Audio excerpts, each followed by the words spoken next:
Listo. Entonces voy a compartir pantalla. Les pido por favor de que me avisen ahorita que se vea, la presentación. ¿Sí se ve la presentación? Sí, señora, ya se ve. Gracias. Listo. Entonces, antes que nada, antes de pensar en la filosofía moderna, yo quiero que pensemos qué es el pensamiento o el nacimiento moderno, ¿sí? De pronto ustedes vienen de una estructura, bueno, de la filosofía antigua, pasamos por filosofía medieval. Ahora decimos, bueno, pero ¿qué compone o qué relaciona o cómo se fomenta o la idea general del pensamiento moderno? Y eso sí yo quisiera escucharlos, que alguno me dijera en qué momento consideran ustedes o cómo consideran ustedes, según lo que han escuchado, han leído, que se da el proceso de la modernidad.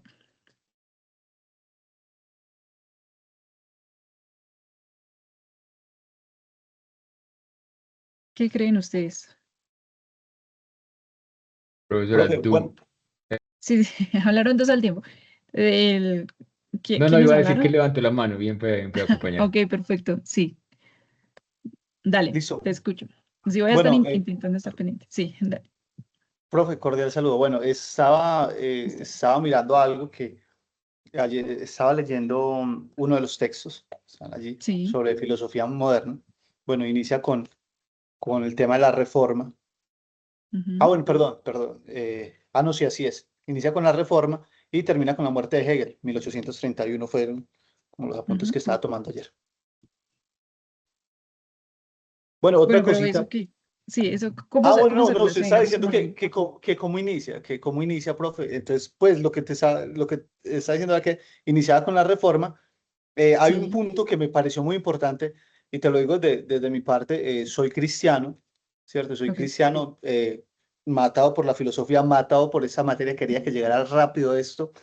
Entonces, por ejemplo, se entiende, había una parte que decía, se entiende por modernidad en el ámbito filosófico el proceso de secularización. Entonces, sí, claro, se comienza a dar como se desliga la razón de la fe.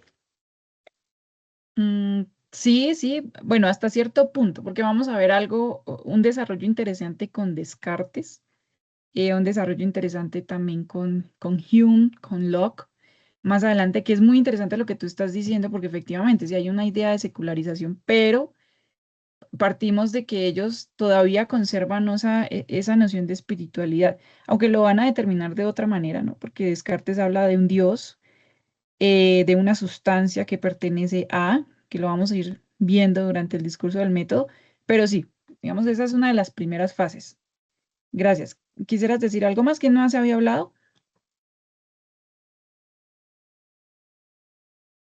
No, yo había hablado era para avisarle que el compañero tenía la mano levantada, Ah, pero ok. pues eh, también reforzar, yo creo que una cosa que sintetiza, claro, con muchos peros, por lo que tú acabas de decir, pero una cosa que sintetiza muy bien es esto de, veníamos de la fe en la tradición y pasamos a la fe en la razón. O sea, Ujú. ya ahora le poníamos la fe, era la razón. Claro, eso no implica, yo entiendo el punto de este otro punto, que eso no implica negar las posibilidades de, ¿cierto?, de ciertos seres, pero, pero sí venía como esa idea de ese humanismo que empezó ¿cierto?, que en la Baja Edad Media fue tan fuerte. Ese humanismo pues terminó llevándonos a hacernos a nosotros em, el centro, digamos, ¿cierto? Esa movida tan antropocéntrica nos llevó a eso. Insisto, no necesariamente porque el mundo sea tan antropocéntrico, ahí se implique como que se niegue otras posibilidades o una posibilidad de origen o de génesis o lo que sea, ¿cierto? Eso no Sí. necesariamente es eso, sino como que, ok, este es el mundo, vamos a interpretarlo nosotros y nuestra interpretación, ya como no nos podemos ligar tanto de la fe que teníamos en la tradición, entonces nos vamos a pegar a qué es lo que tenemos nosotros, la razón, entonces vamos a pegarnos a eso. Gracias, John. Y es efectivamente lo que tú estás diciendo. Vamos a ver ahorita cuál es el recorrido. Antes de hacerlo, discúlpame, Antonio, no sé cómo pronunciar tu primer nombre. No sé cómo se pronuncia y me preocupa un poco pronunciarlo mal. Tú tenías la mano levantada cuando John estaba No, hablando. profe, perdón, yo me llamo Tranquilo. Duvanier Antonio, Duane. listo. Ok, Pero como perfecto. si me llamas Gracias. Antonio no hay problema tampoco. Profe, con respecto, no, a la Ujú. mano levantada es que la intenté bajar, pero vi que la subí, bueno, eso fue como algo así, pero no voy a decir nada más. Ah, ok, perfecto. Entonces, iba a contextualizar lo que dijeron los dos, pensarlo desde dos puntos que parecen interesantes, ¿no? Entonces, John nos dice, nosotros nos alejamos un poco de la idea del Dios o del Todopoderoso e intentamos pensarnos a nosotros mismos. Y Duvanier nos dice, bueno, pero hay una relación de la secularización. Entonces aparece la reforma, algo que tú debes conocer un poco más, todo este proceso de Lutero, cómo hay esa ruptura con la Iglesia Católica. Pero entonces la pregunta que me adelanto, que ustedes van a ver más adelante autores como Gadamer en fenomenología o como Foucault en contemporáneo, que nos van a decir, bueno, pero ¿cuál es el proceso histórico para que este tipo de cuestiones surjan? ¿Sí? Y la pregunta es esta. Entonces yo digo, lo que hablábamos ahorita, ¿en qué momento comienza la modernidad? Y la modernidad, como ha pasado en nuestra historia o en el mundo, digamos, a través de la historia de nosotros como humanos, no se presenta en una fecha exacta. Yo no les puedo decir, en la fecha de 1500 tal, presentó tales aspectos y por lo tanto se denominó moderno. Efectivamente no ocurre así. Sí, toda cuestión histórica, llamémoslo más como toda ideología, todo pensamiento nuevo, comienza con lo que va a ser Descartes, una duda. Dudamos de aquello que nosotros conocemos, que ustedes lo van a ver más adelante con el discurso del método.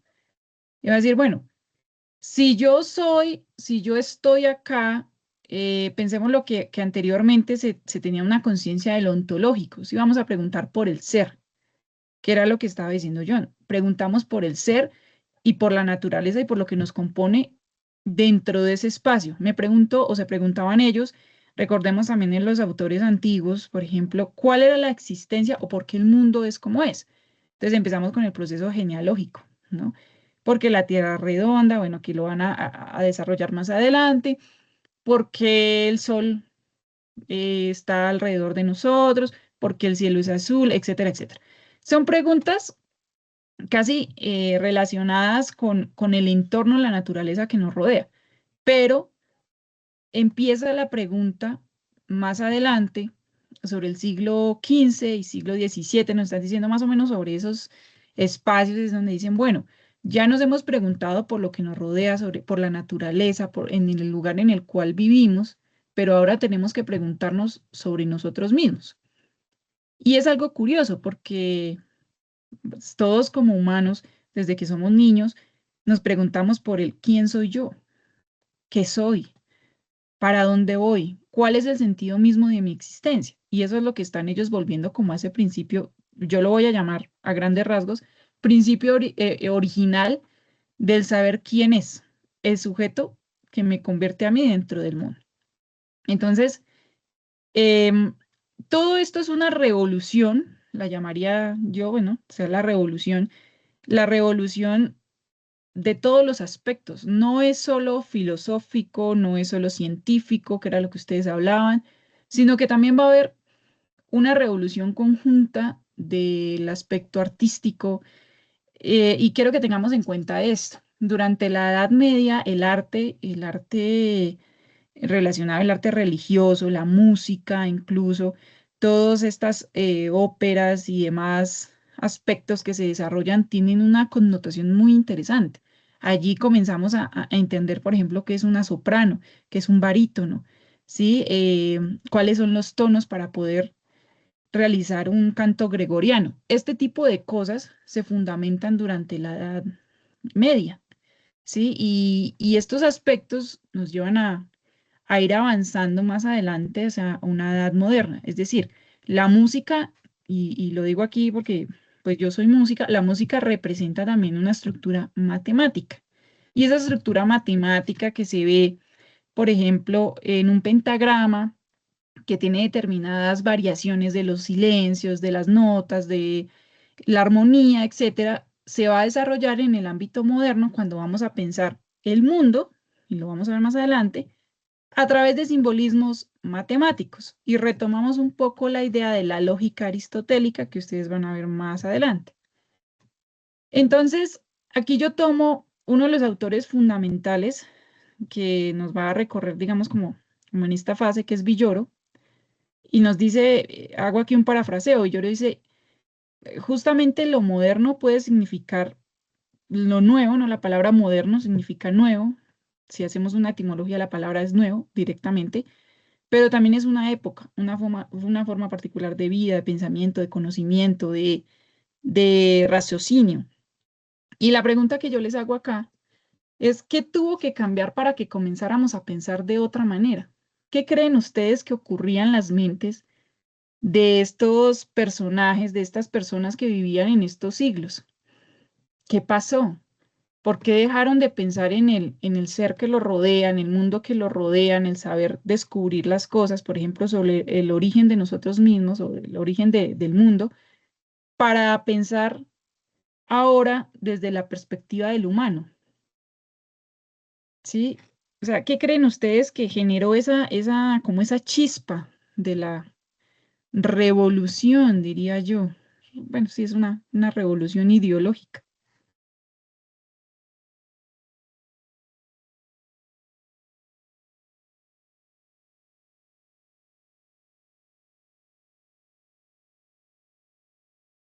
¿Qué creen ustedes que ocurrió?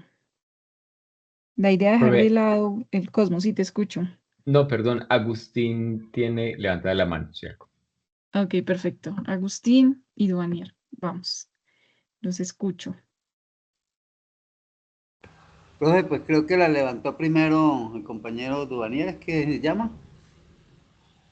Dale, entonces, gracias, Agustín. Si quieres, inicias tú. Sí, sí, démosla, creo que él la tenía levantada primero, profe. Listo, gracias. Profe, yo he llegado, bueno, a una conclusión, ¿cierto? Ujú, Igualmente, las épocas somos los del futuro los que al final decidimos en qué momento cambió la época.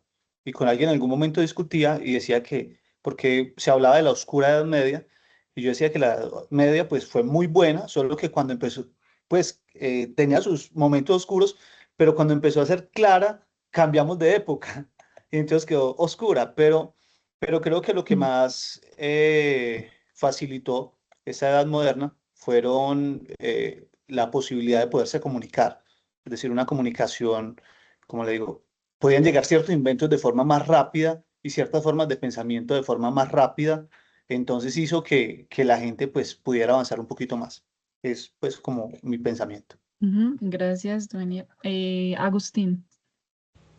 Mi profe, pues esto, creo que el hombre pues es inquieto por naturaleza, ¿no? Y pues digamos que ese cambio de pensamiento pienso que ha sido gradual y se viene gestando, digamos, desde la antigüedad y ha ido poco a poco avanzando, ¿no? Entonces, por ejemplo, recuerdo cuando en filosofía antigua, cuando Parménides ya, digamos que empieza a practicar la duda cuando dice que el ser es y el no ser no es. El no ser no es. Entonces ya pienso que ahí ya empieza, hay un principio de duda y luego pues sigue ya Aristóteles con su lógica y bueno, y siguen, y por ejemplo en la Edad Media, como decía, eh, que pues para mí, digamos, ese curso fue muy esclarecedor porque tenía la convicción de que la Edad Media era una época totalmente oscura, pero no fue así, porque la Edad Media, digamos, fue una época de mucha confrontación ideológica, como usted dice, de pensamiento, porque recuerden que siempre fue como esa discusión entre, bueno, quién es primero, quién es más importante, si la fe o la razón, y eso digamos que fue digamos, como el derrotero, el mapa de la Edad Media. Y luego ya saltamos, digamos, pues a la modernidad, que pues yo considero que no es cuando el hombre, digamos, empieza a pensar como pensamos, porque pues ese pensamiento ha sido muy gradual, pero por ejemplo ya Descartes ya hace como dijera yo, institucionaliza, se podría decir, la razón. Ya él dice, no, la razón, o sea, todo se mueve por la razón y a la razón hay que atender. Pero pues sin embargo siguen, hay filósofos que dicen, bueno, no, no tanto la razón, también hay otras cosas que se mueven y creo que ese pensamiento ya comienza, digamos, a aclararse más o a hacerse más visible cuando pues ya la ciencia avanza y que claro, que ya digamos, ¿cómo dijera yo? Lo que impedía, digamos, durante la Edad Media que la ciencia avanzara ya en esta época cuando se deja a un lado el teocentrismo y ya se piensa a pensar más en el hombre como digámoslo así, como centro del pensamiento o centro del universo. Entonces es cuando ya ese pensamiento pues se hace mucho más visible. Pero pues yo pienso que digamos que ese pensamiento ya venía dándose desde mucho tiempo antes. Pues eso era como mi aporte, mi profe. Gracias, Agustín. Los estoy leyendo también lo que dice Duvanier y sigues John. Claro, la democratización del conocimiento. Quiero hacer ahorita un énfasis en lo que nos dice Agustín. Escuchemos a John y hacemos o hago una síntesis como para que no nos saltemos un poco los espacios. Sigue, John, te escuchamos. Bueno, no, justo recordando el curso de medieval, ¿cierto? De filosofía medieval, este tema de la peste negra, yo creo que pudo haber tenido mucho más influencia de lo que de pronto algunos otros textos, ¿cierto? Digamos, hay muchos textos que yo he visto que no lo mencionan, pero si uno se pone a pensar, Mm. si hay una peste donde se muere el 60% de la población del mundo que uno conoce, porque pues tengamos en cuenta que ellos todavía no conocían la otra parte del mundo. Entonces, si el mundo que uno conoce se muere el 60% de las personas, yo sí creo que uno empieza a dudar. O sea, a uno sí lo tienen que asaltar las dudas. Y la confianza en ciertas instituciones y la confianza en el obispo y en el papa que le iba a salvar y la confianza en todo, yo pienso que eso sí empieza uno ahí como a jugarle la mente. Y luego está, justo iba a decir eso, lo que puso el compañero sobre la imprenta. Eso es clave, porque es que volviendo a lo de la jerarquía de la iglesia, o sea, la iglesia tenía el control porque, entre otras cosas, la gente no sabía leer. Es decir, la Biblia era a través de cuando iban, digamos, a través de las personas, nunca directamente. Entonces, había esta idea de que para hablar, o sea, para comunicarse con algo superior, había que pasar, eso está en uno de los textos, no recuerdo en este momento en cuál, pero en uno de estos textos de esta unidad, había que pasar como, no sé, como por 5 o 6 personas, o sea, por una cadena de jerarquías, para que al final, digamos que, cierto, que el Papa tuviera como ese contacto directo. Luego de la imprenta, todo empieza a cambiar, porque es, venga, ¿cómo así que yo mismo puedo interpretar las escrituras? Entonces, ¿cómo así que yo mismo tal cosa? Y esto y esto. Y esa alfabetización sumado a, yo pienso que, yo no sé si en ese momento, bueno, todavía no sé, ya lo aprenderé, asumo.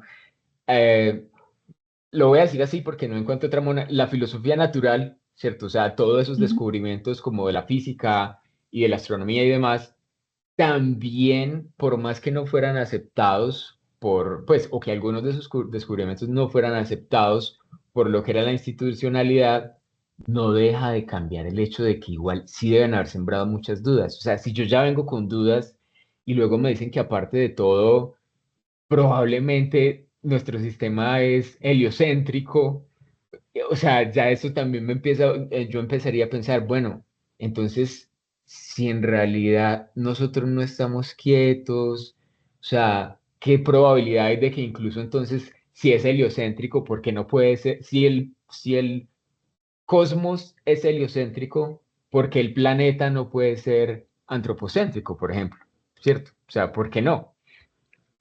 Yo sé que hay otros muchos descubrimientos que, lástima, no me acuerdo de memoria, pero esto de que se podía ya mirar lo de la anatomía, o sea, lo que podían abrir los cuerpos y mirar cómo funcionábamos de verdad y todo esto, todas esas cosas, o sea, la suma de todas esas cosas definitivamente, o sea, sí o sí iba a llegar a una gran ruptura.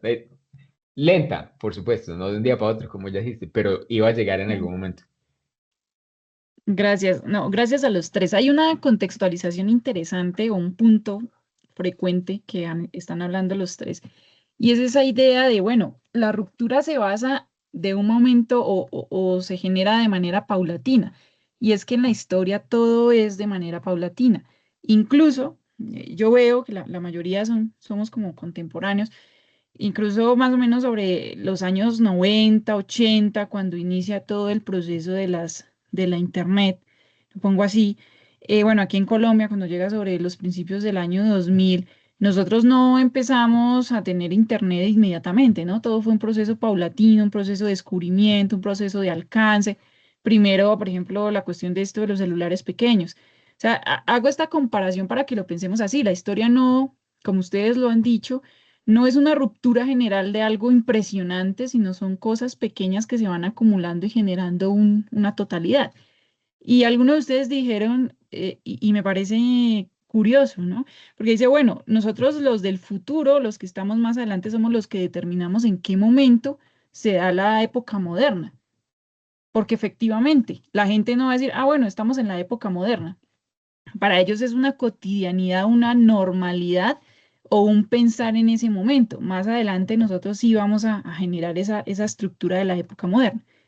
Unas variantes que ustedes dicen y es eh, el pensarlo de la cuestión de la peste. Yo creo que eso también genera pues una dificultad, pues también en pensamiento, porque quienes morían, se moría más del 60% de la población, es decir, que no hay un alcance para que pueda existir en cierto sentido un desarrollo cognitivo más allá, porque tenemos que sobrevivir por encima del pensamiento. Entonces, nosotros los humanos, cuando estamos en una fase de supervivencia, nos es un poco difícil ahondar en aspectos más abstractos. ¿Por qué nosotros podemos ahora ahondar en aspectos abstractos? Porque tenemos una comodidad, llamémoslo, una comodidad muy general. Y por lo tanto nosotros ya mantenemos nuestras necesidades básicas cubiertas. Si no las tuviéramos, pues sería muy complejo esa idea de que tenemos que estar sobreviviendo todo el tiempo. Yo creo que por eso también en la época prehistórica el avance de la humanidad fue un poco lento porque necesitábamos tener una, llamémoslo, sí, un sedentarismo, una tranquilidad o un ocio, como dirían los antiguos, para poder desarrollar este tipo de pensamientos abstractos. Ahora, hay algo que tú dijiste, John, y lo de la cuestión de la lectura de la Biblia. Recordemos también que en la Edad Media la Biblia o la Eucaristía se desarrollaba en latín. La mayoría de la gente no hablaba latín. Entonces, ellos escuchaban un idioma que no conocen, un idioma que medio interpretan, y había un segundo intérprete que les decía a las comunidades populares qué era lo que estaba diciendo el sacerdote dentro de la iglesia. Entonces, lo que tú dices, hay una jerarquía de la jerarquía de la jerarquía. Entonces, lo que ustedes hablaban de la imprenta, cuando empieza toda esta revolución y decimos, bueno, ahora nosotros vamos a convertir la lengua vulgar, se le llamaba. El español es uno de los nacimientos de la lengua vulgar también. Y vamos a empezar a leer entre nosotros, a interpretar las escrituras y a ver el mundo de otra manera. Y lo que tú dices, hay un impacto gigante con los nuevos pensadores, porque es que no solo están los filósofos, y si está bien dicho lo de la filosofía natural, si lo pensamos desde la época clásica, se puede denominar filosofía natural. Aquí en la época moderna, que lo iremos viendo poco a poco, ya se va a separar la filosofía natural de la filosofía del hombre, o lo que sería la ciencia de la filosofía natural. Va a haber una separación distinta que no ha ocurrido anteriormente y que vamos a ver ahorita en el desarrollo bueno, de la conversación. Esa construcción por ejemplo, desde el ámbito del arte, es impresionante. Si ustedes tienen la oportunidad de ver El hombre de Vitruvio de Leonardo da Vinci, ustedes pueden ver el detalle con el cual él hace esta figura. ¿Sí? Si ustedes pueden observar la Gioconda de Leonardo da Vinci o la llamada Mona Lisa en español, pueden observar las características principales del rostro de un humano. Entonces, anteriormente ellos o se plantaba la idea, o se hacía la idea de pintar a las deidades o de pintar a Dios, en este caso, bueno, Jesús, demás, bueno, etcétera. Pero allí entra la fase y Leonardo da Vinci es un artista fundamental porque él nos va a demostrar, por ejemplo, lo que decía John hace un momento, la anatomía. Un dato, aquí un paréntesis pequeño, un dato, para hacer ese tipo de cuestiones y pintar la anatomía, ellos debían tomar cuerpos, pedían cuerpos pues al cementerio, normalmente eran cuerpos que no estaban identificados, que no tenían familia, y ellos tenían que ir hasta el anfiteatro e ir haciendo una necropsia para poder ir dibujando. Entonces, el dibujo de las anatomías que tiene Leonardo da Vinci, por ejemplo, se hace mientras el cuerpo está con ellos, mientras el cuerpo está con él. Entonces, ahí viene la otra pregunta, la otra cuestión. Ya no es un cuerpo que está lejos, sino yo tengo al otro enfrente, algo que ustedes van a ver más adelante con Levinas. El otro es una representación de mí mismo. ¿Mm? La época moderna, eh, dentro de lo que yo he leído, poco más quizás que ustedes, poco menos, no lo sé, pero también representa una interacción de cierto sentido de globalización. Entre comillas, esa globalización, ¿sí? Porque si ustedes piensan sobre los siglos en los cuales ocurre la época moderna, ya se da el llamado descubrimiento de América, ya está el descubrimiento de las Indias, ya está todo el proceso perdón, del recorrido de la seda. Entonces hay otras perspectivas, ya no solo es el mundo antiguo me refiero a Europa, sino que hay otros mundos. Entonces ya vemos al otro y las nuevas eh, sí, congregaciones, vemos que hay otras religiones, que hay otras ideas de mundo. Entonces como que hay ese cruce, en cierto sentido, no tan grande, pero sí hay un cruce con las culturas y se empiezan a dar cuenta de que existen otros mundos diferentes al mundo en que ellos pues viven, en el que ellos conocen hasta ese momento. Entonces, eso también es otra fuente o otra perspectiva que hace que la época moderna sea moderna, efectivamente, ¿no? Bueno, aquí yo les hacía un recorrido, les hago un recorrido pequeño con ayuda de esta infografía de, bueno, cómo se da una secuencia a grandes rasgos, ¿no? Porque hay muchas cosas aquí que se pueden contextualizar. Y era lo que yo les decía, bueno, el Renacimiento, la Ilustración, la idea de lo que ustedes han hablado, la idea de pensar en el antropocentrismo, el humanismo. El arte va a ser fundamental, la música, lo que hablaban ustedes también de la reforma.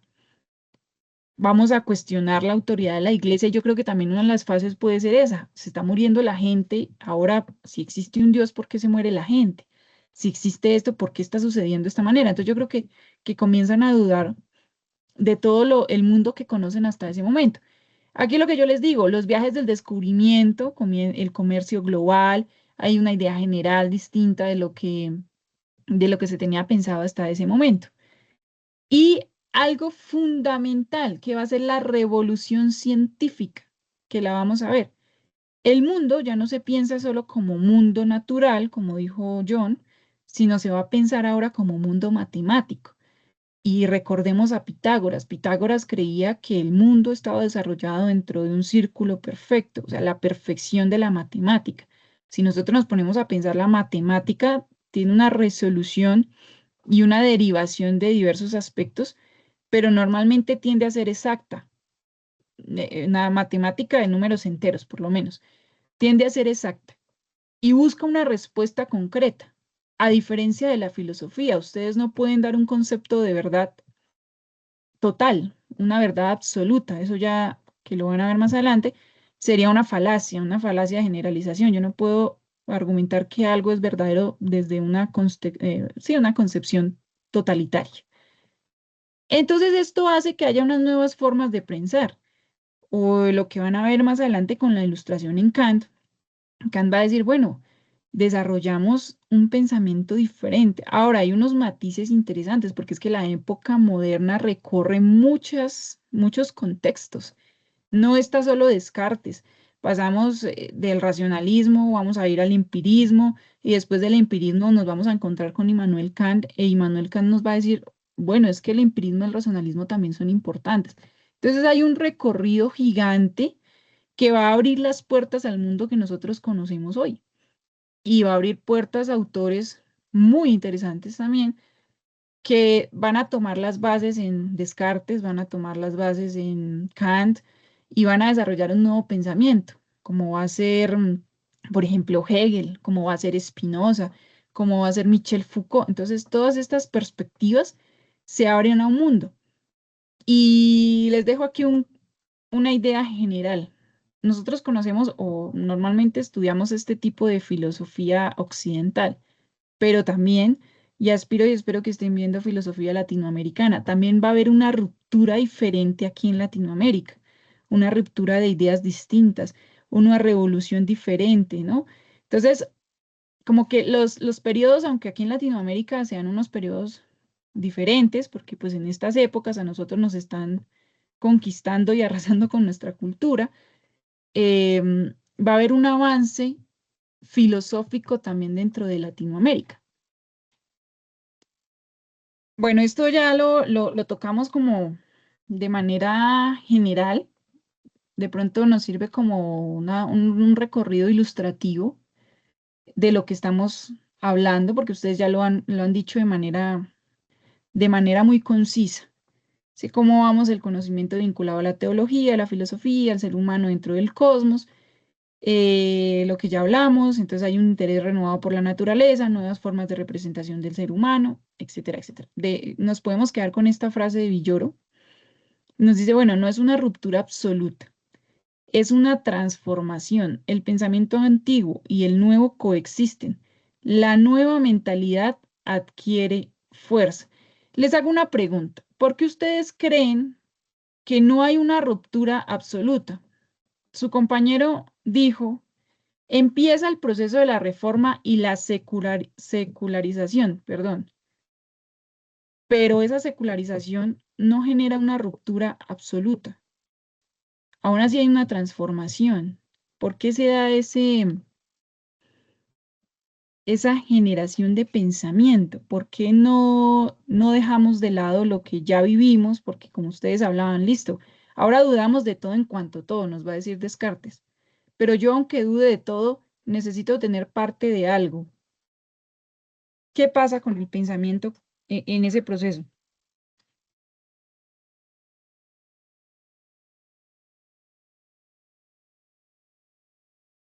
Sí, Duanier, te escucho. Profe, bueno, con respecto a eso, yo pienso algo que leí alguna vez de, de un filósofo. Bueno, y él decía que las personas antiguas, incluso con sus ideas, que algunas eran como, parecían locas, o a nosotros nos parecen locas hoy en día, que incluso esa filosofía sirvió como una escala, es decir, no estaban locos del todo, no estaban locos del todo. Entonces creo que por eso incluso la filosofía medieval de Tomás, bueno, de todos ellos, nos sirvió para escalar y obviamente el pensamiento de nosotros tiene, ¿cómo le digo? Tiene los pies puestos o puso los pies sobre un escalón que era ese. Bueno, pero hay una palabra que tú das y que dices y me parece un poco graciosa. Entonces, no estaban locos del todo. Bueno, eh, la mayoría de las cosas que nosotros hemos descubierto, sí, bueno, se ha relacionado, llamémoslo así, que se han dado en nuestras revoluciones, normalmente se consideran como una locura. Por ejemplo, lo que dijeron ustedes, la idea de que el mundo ahora es heliocéntrico. Entonces ya no nos basamos que la Tierra es el centro del universo, ahora es el Sol. Yo creo que a Copérnico le dijeron que estaba loco. ¿Cómo se le ocurre a usted creer que eso es así? Me imagino también cuando Newton dice, bueno, existe una ley que, bueno, no lo va a decir así, pero nos va a decir, hay una fuerza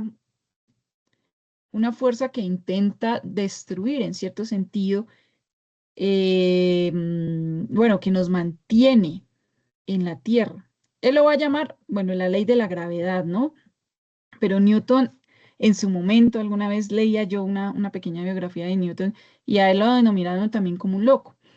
Entonces, eso que nos dice Duvalier es algo curioso porque la mayoría de los pensadores, la mayoría de las ideas del pensamiento revolucionario o del descubrimiento de algo nuevo, siempre es considerado como incoherente, como loco.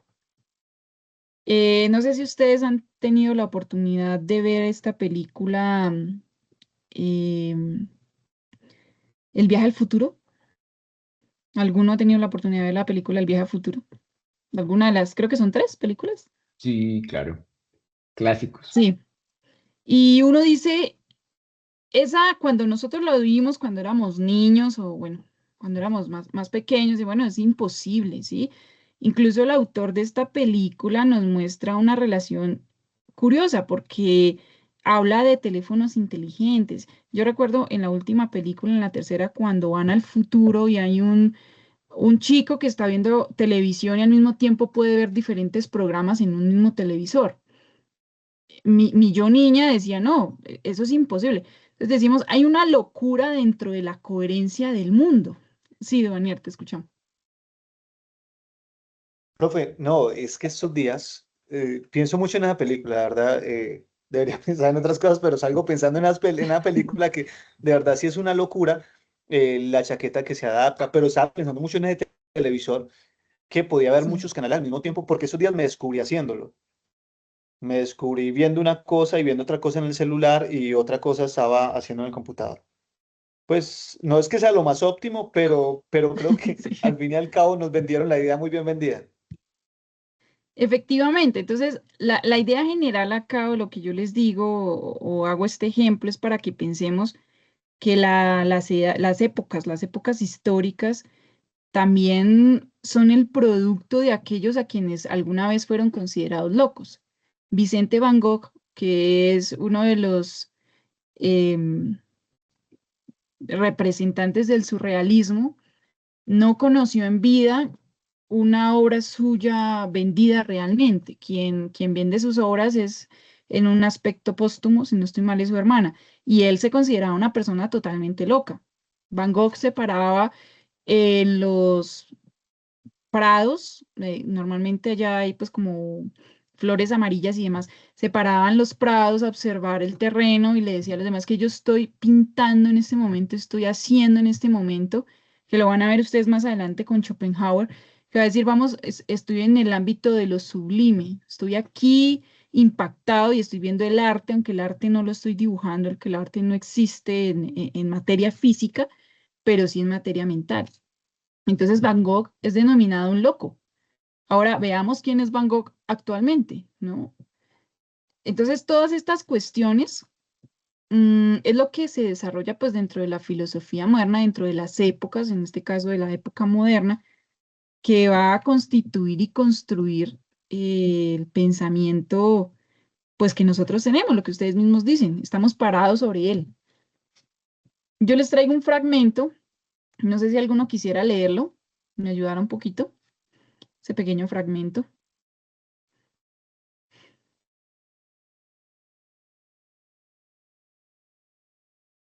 Ahí en la diapositiva. ¿Sí la ven?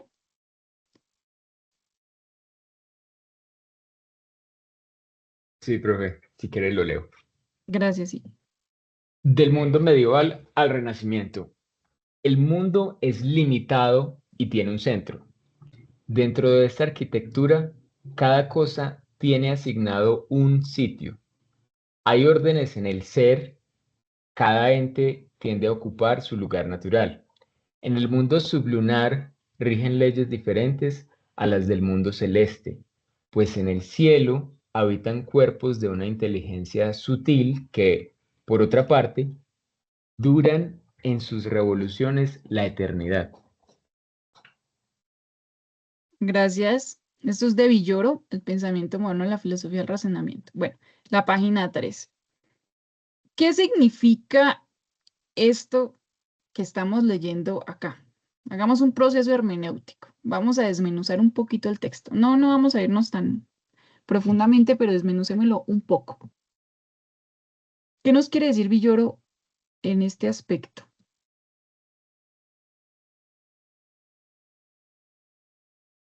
Pues lo primero que se me ocurre es que es orden, orden. O Orden. sea, cosmos, o sea, sí, esa idea de que el universo está regido por un orden.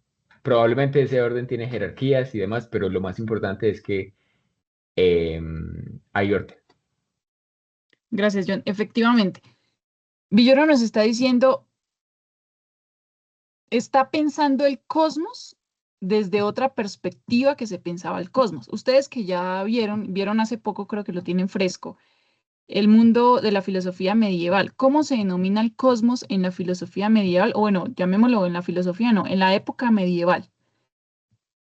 ¿Cómo se denomina el cielo? ¿Cómo se denomina, por ejemplo, qué nos dice Agustín de Hipona? Si no estoy mal, él es el que nos comenta cómo se denomina la idea celeste del mundo, bueno, del cosmos,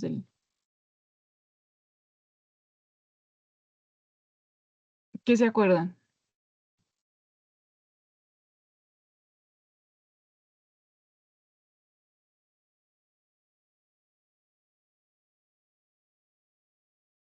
Muy difícil la pregunta.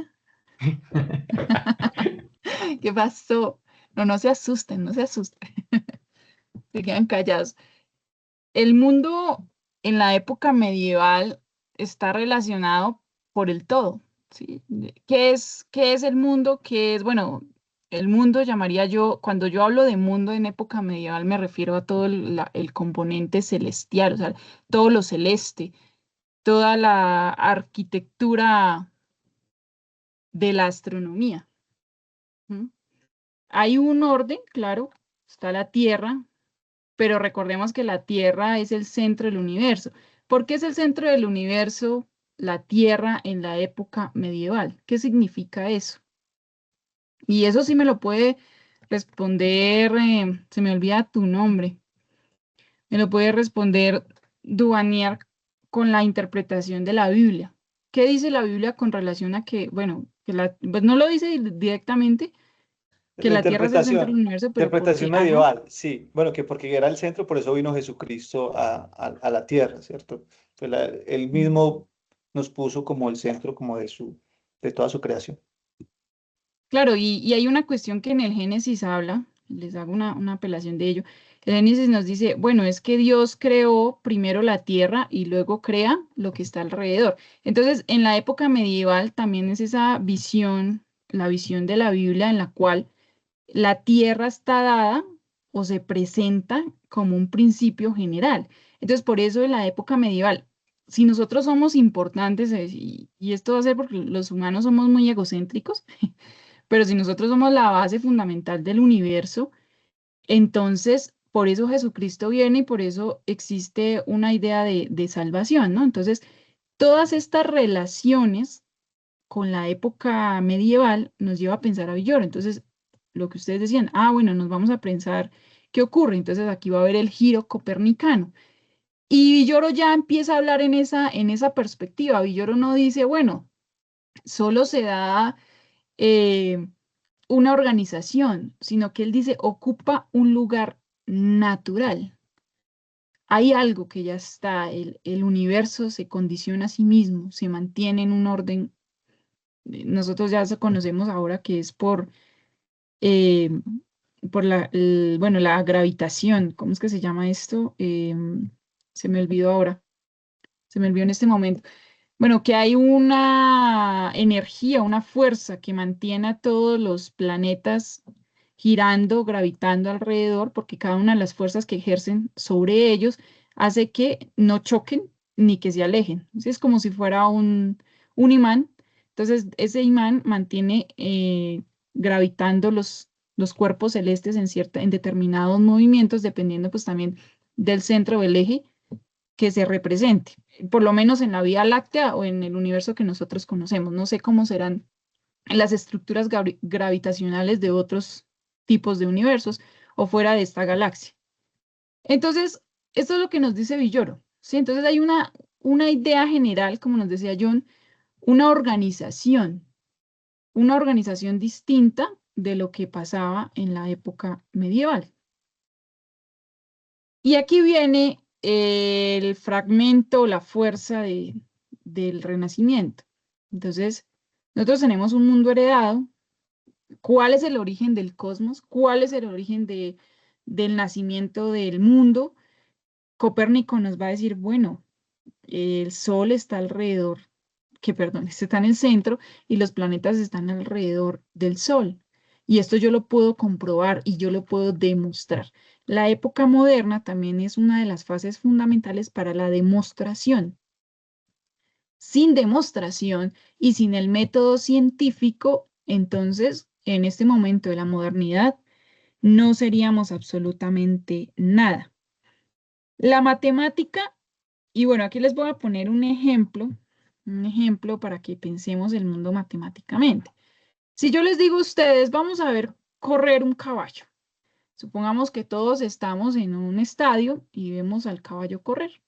¿Qué podemos percibir de manera intuitiva, directamente? ¿Qué pasa con el caballo?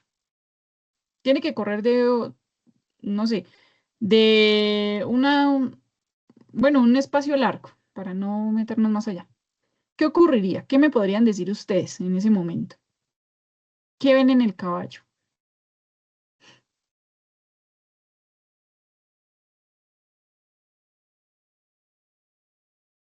Ujú, movimiento. John, ¿qué ibas a decir?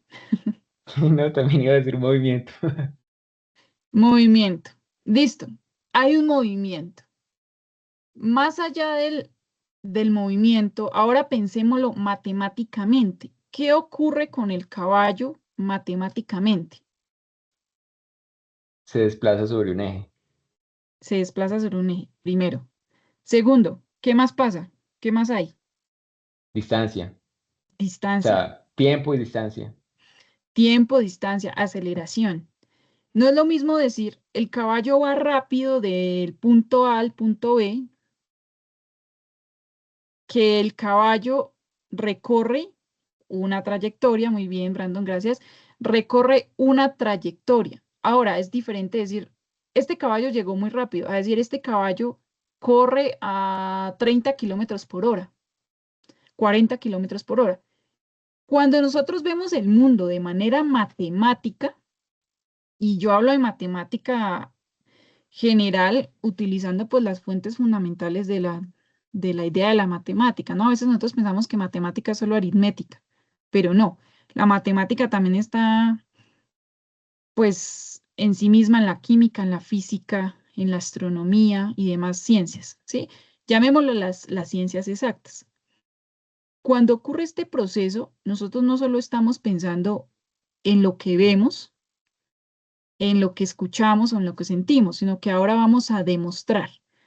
Y la época moderna es una fase fundamental para el lenguaje matemático. Desde allí comienza a existir, bueno, llamo yo existir porque ya está, a darse un desarrollo del lenguaje matemático.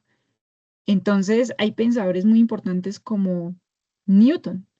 Newton descubre la ley de la gravedad a través de la matemática, ¿sí? Entonces, él nos demuestra, y el método científico es eso. Yo les digo, yo les voy a demostrar a ustedes de que existe gravedad en este lugar. ¿Cómo les demuestro a ustedes o cómo me demostrarían ustedes de que existe gravedad en la Tierra? ¿Qué harían, por ejemplo?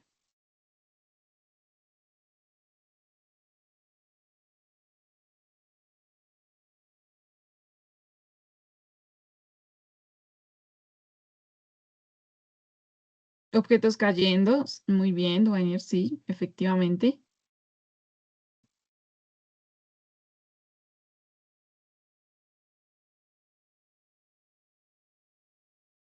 Muy bien. Lo que dice Brandon, exactamente, nosotros replicamos el procedimiento, el experimento, perdón, que realiza Newton a la hora de observar los objetos caer. Pero más allá de eso, bueno, él va a hacer una línea matemática y va a demostrar, esos objetos caen a tanta aceleración, a tanta velocidad, hay una trayectoria de tal, hay una relación entre velocidad y tiempo, porque no es lo mismo lanzar una piedra que lanzar una pluma. Aún así, existe la gravedad, porque aunque yo lance la pluma desde un lugar muy alto y caiga despacio, pues efectivamente en algún momento tiene que caer. ¿Sí? Este tipo de cuestiones en la época moderna van a desarrollar el pensamiento y va a haber una división. Eso sí es algo que debemos tener presente. Aquí, aquí entraríamos como en una fase un poco compleja, porque Descartes también es un matemático muy, muy, muy bueno. Descartes también va a decir, vamos a pensar a través del raciocinio. Entonces, todo lo que ocurre en el mundo se va a realizar a través de una investigación sistemática, una observación, una medición, una formulación matemática de lo que ocurre. Incluso aquí está el hombre de Vitruvio de Leonardo da Vinci y el hombre de Vitruvio está dibujado bajo bases matemáticas. Si ustedes lo observan, se puede ver que está en una circunferencia total, que tiene tantas partes, que establece tales órdenes cardinales y demás. Entonces, la mayoría de los artistas, tanto artistas, pintores y demás, representan la idea de la matemática dentro de esa estructura. Brandon estaba escribiendo. Ya.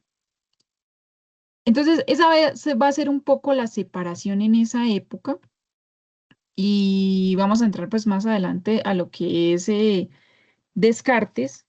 Y Descartes va a plantear algo que es el método científico. El método científico a grandes rasgos es, bueno, yo observo y como observo puedo demostrar un suceso y al mismo tiempo que yo demuestro el suceso, lo denomino como verdadero. Esas leyes a mí me parecen un poco lógicas. ¿En qué sentido? Cuando nosotros demostramos un argumento, hablamos bajo tres perspectivas. Yo hago una premisa, la premisa me corresponde a una preposición y me da un resultado. Por lo tanto, tal cosa. El ejemplo de siempre. Sí, o sea, hay una relación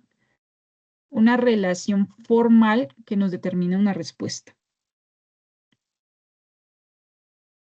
En ese sentido, aquí yo les traigo a ustedes tres fragmentos de tres autores de la época de la filosofía moderna, bueno, de la época moderna, que quiero que los veamos con un poco de detenimiento para entender qué intentaban pensar en aquella época, sé que intentaban ver, cómo intentaban relacionar el mundo que nosotros dijimos ya, y hubo un impacto, hubo una fuerza, hubo bueno, una relación contextual, algo que se está dando desde la época medieval y que ahora vamos a desarrollar acá.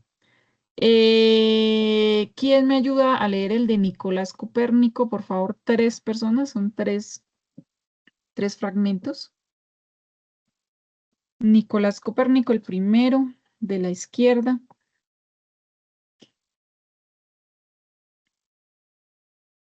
Yo puedo, profe.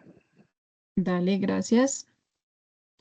En medio de todo, sin embargo, está el sol, pues ¿quién colocaría en este templo tan hermoso esta lámpara en otro lugar mejor, desde donde pueda iluminarlo todo al mismo tiempo? Con razón se llama la lámpara de la mente o el gobernante del universo. Así ciertamente, como sentado sobre un trono real, el sol gobierna la familia de los astros que lo rodean. Nicolás Copérnico. Gracias.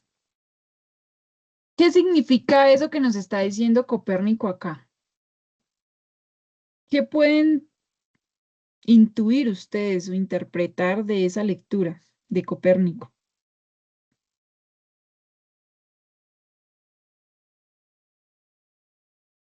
Está poniendo una premisa.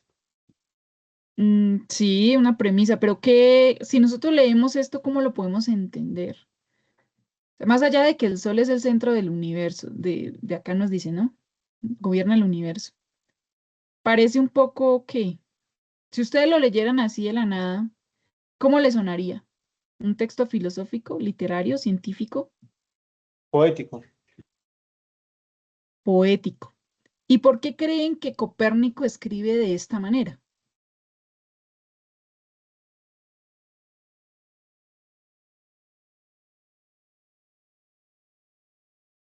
Aquí quiero que veamos una cuestión.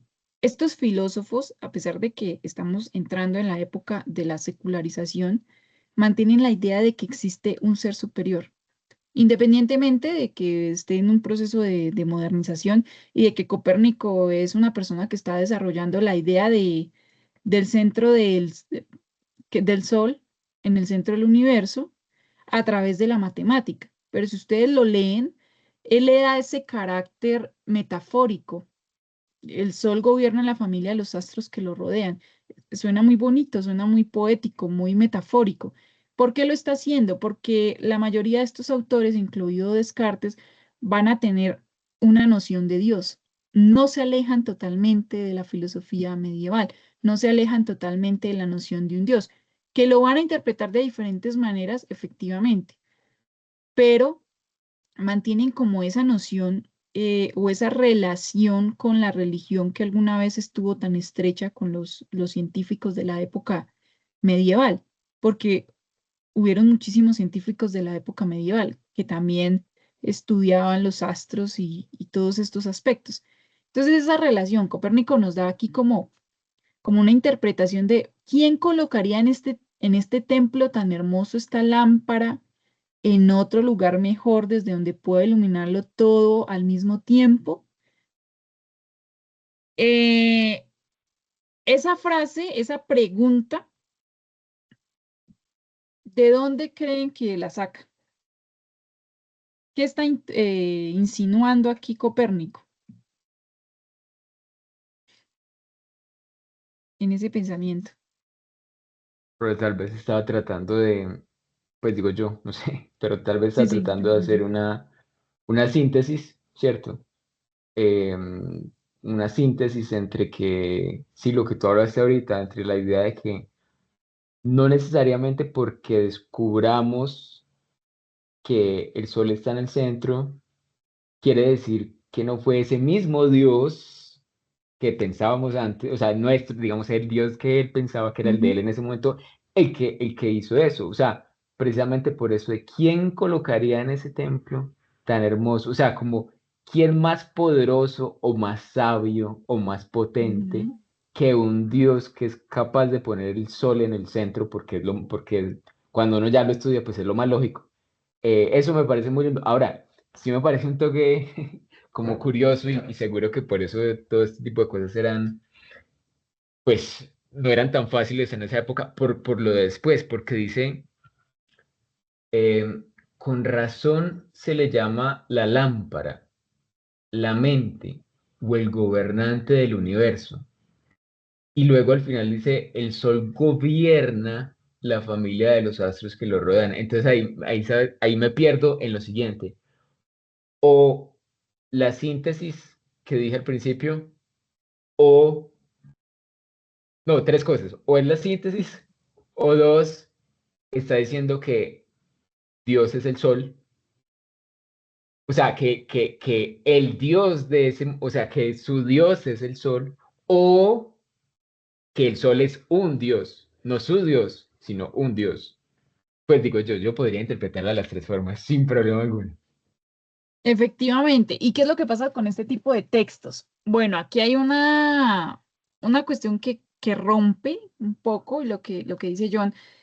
Ellos todavía no están como lejanos de la iglesia, ¿sí? O sea, quienes pagan todas sus investigaciones y todo lo que hacen es la iglesia. Por lo tanto, ellos no pueden dar una idea y obviamente no la tienen porque pues han sido criados y estudiados dentro de esa misma perspectiva, dentro de ese mundo, ¿sí? Entonces, ¿qué ocurre? Copérnico va a tener una idea de que existe un Dios o el Dios, como dice John. Puede existir la idea de un Dios. Entonces él intenta como jugar con esto. Yo lo veo cuando tú dices, bueno, ¿quién colocaría si hace referencia a Dios, que incluso está haciendo una apología de la Biblia, está haciendo una apología del Génesis? Entonces dice, el sol fue creado por Dios. Y como fue creado por Dios, entonces es una lámpara excelente. Pero lo que tú dices, gobierna el universo. Entonces ahí estaría la pregunta, ¿no? ¿Ese sol es Dios que gobierna el universo? Y si ustedes recuerdan, en la filosofía medieval o en la época medieval, y nuestros indígenas, que esa es otra contextualización, el sol es uno de los dioses básicos y fundamentales de las religiones, porque el sol es dador de vida, el sol es dador de crecimiento y el sol es dador de, bueno, riqueza de la tierra. Entonces podría ser así. Copérnico de pronto está interpretando que el sol es una representación del Dios que él conoce y que al mismo tiempo, como gobierna estos astros, es también puesto por el mismo Dios que está allí. Sería como una metáfora dentro de la metáfora. Y yo creo que también por eso en esas épocas era un poco complejo entenderlo, y las interpretaciones hermenéuticas que se hacían alrededor de ello también eran un poco complicadas. Pero la idea general de todo, o el por qué yo traigo el fragmento, es para pensarnos de que los autores también estaban como en esa relación con Dios que todavía no se rompe de la Edad Media, que va a ocurrir de pronto más adelante con autores como Kant. Kant ya hace una relación diferente y va a continuar con autores como Nietzsche, que también nos representa una cuestión distinta, y así sucesivamente. ¿Quién me ayuda con el texto de Kepler? Profe, Sí, bueno, yo puedo leerlo. Profe, pero antes de, sí, pues sí, yo sí. interpreto el texto de Copérnico, que pues que él, digamos, él concebía al Sol como el centro, digamos, del universo inmediato, puede ser, Ujú. pero pues él intuía que había, o sea, o él intuía, no, él estaba seguro y no negaba que más allá del Sol había otro centro, otra cosa mucho más grande, que pues él, digamos, lo dice, es Dios. Profe, me perdió el texto. Ya, es que estaba mirando Ah, si había algún comentario. eso sí. Bueno, mi profe, ahora Sí, sí. sí, podría ser que es Dios, Agustín, gracias. Y Duanier también nos dice lo mismo, pues, es una Ah, relación con Dios. Efectivamente podría ser, ¿no? Hay muchas sí, interpretaciones. sí, pues yo lo Gracias. interpreto así. Ahora sí, vamos Bueno, con el de Kepler. ahora bien, puesto que nosotros, los astrónomos, somos sacerdotes del Dios Altísimo en lo que respecta al libro de la naturaleza, nos corresponde ser cuidadosos, no de la gloria de nuestro entendimiento, sino sobre todo de la gloria de Dios. Gracias, Johannes Kepler. Ahora, ¿qué Johannes Kepler. significa esto? Suena como un poco un trabalenguas, pero ¿qué significa?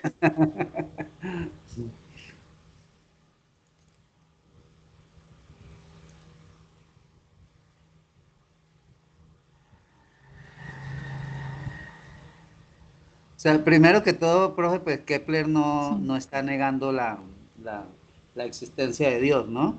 Y él dice, o sea, nosotros como astrónomos no somos, digamos, el centro del conocimiento, no somos lo que tenemos en el conocimiento, sino que somos simplemente los que vamos o los que estamos hablando de algo que Dios creó. Pues eso es lo Ujú. que yo pienso, ¿no? O sea, él no se considera en sí un científico, sino más bien como pues lo dice ahí, ¿no? Un sacerdote. Alguien que muestra lo que muestra a los demás algo de Dios que pues que no son capaces de ver, podría ser. Bueno, sí, podría ser desde esa perspectiva. ¿Qué más piensan ustedes? Profe, perdón, yo pienso Sí, que Johannes. este sí que es la propia idea de síntesis. Pues acá sí la veo más clara la síntesis, en el sentido de que, bueno, cuando lo leí por primera vez me pareció sí, como una cosa fanática y no sé, como no sabía que Kepler escribía cosas, pues como que habían textos así. Em, pero definitivamente yo asumo que tiene que ver con esto de que, o sea, cuando digo síntesis es, listo, ahora desde nuestra ciencia o desde nuestra nueva capacidad vamos a estudiar los fenómenos, pero esos fenómenos son, digamos, obras de Dios. Entonces, digamos Ujú. que así como un sacerdote puede interpretar la palabra de Dios y es sacerdote, entonces yo como astrónomo puedo interpretar la palabra de la naturaleza, bueno, puedo interpretar los fenómenos de la naturaleza que son igual creación de Dios. O sea, realmente estoy es, em, digamos, como un siervo. O sea, no dejo de ser un siervo. Soy un siervo que a través de la ciencia interpreta la creación de Dios. Y claro, es que Kepler, por ejemplo, bueno, todos ellos, que a veces uno se sorprende del por qué aparecen este tipo de conversaciones, de escritos y demás, y ustedes, si se dan cuenta cuando uno lee los textos, la mayoría de estos textos se componen de esta forma.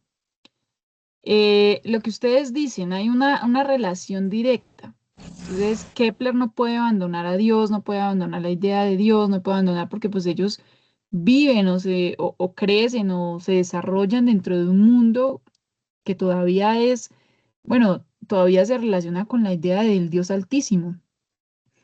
Entonces, es interesante verlo ahí porque ellos, a pesar de que son científicos y lo que hablábamos al inicio, sea el proceso de la secularización, ellos no se alejan totalmente de la idea de Dios. Y lo que ustedes dicen, bueno, hay un entendimiento de lo que yo conozco, pero ese entendimiento no me permite a mí ir más allá, porque primero está esa creación, yo leo los fenómenos, yo los entiendo, los comparo, los demuestro, pero esto que sucede es creación de Dios, no es mi creación. Y eso es lo que separa un poco la idea, a pesar de que estamos pensando desde el sujeto, desde lo antropocéntrico, también se mantiene como esa hilación con el espíritu, hilación que también nos va a hablar Descartes más adelante, con, con esa otra relación espiritual de los sujetos, que también creo yo que es una connotación que viene desde la Edad Media. O sea, no podemos arrancar así de la nada y decir, bueno, ya empezamos la secularización, entonces nadie va a hablar de Dios porque está prohibido. Eso no va a pasar, ¿no? Ese contexto, si aún existe en la actualidad la relación entre religión y filosofía y todavía se da la creencia y todos estos aspectos, pues obviamente porque hay una enseñanza y un proceso en el cual no se va a perder.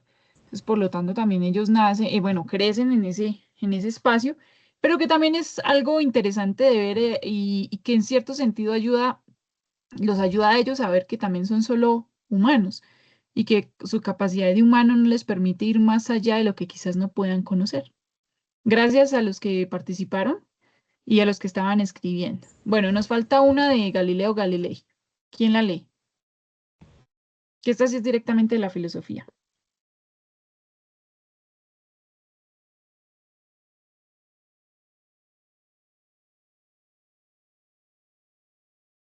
Pero si quiere la leo yo. Dale, ya, escuchamos. La filosofía está escrita en este grandísimo libro que continuamente tenemos abierto ante nuestros ojos. Me refiero al universo. Pero no se puede entender si antes no se aprende a entender la lengua y a conocer los caracteres en los que está escrito. Está escrito en lenguaje matemático y sus caracteres son triángulos, círculos y otras figuras geométricas, sin cuyos medios es imposible comprender humanamente una sola palabra. Sin ellos es como vagar vanamente por un oscuro laberinto. Galileo Galilei en 1623. Listo. Gracias, John. Muy amable. Entonces, ¿qué nos dice aquí Galileo Galilei? Él ya nos está hablando de un ámbito matemático, ¿no? ¿A qué nos invita? ¿O qué nos está diciendo?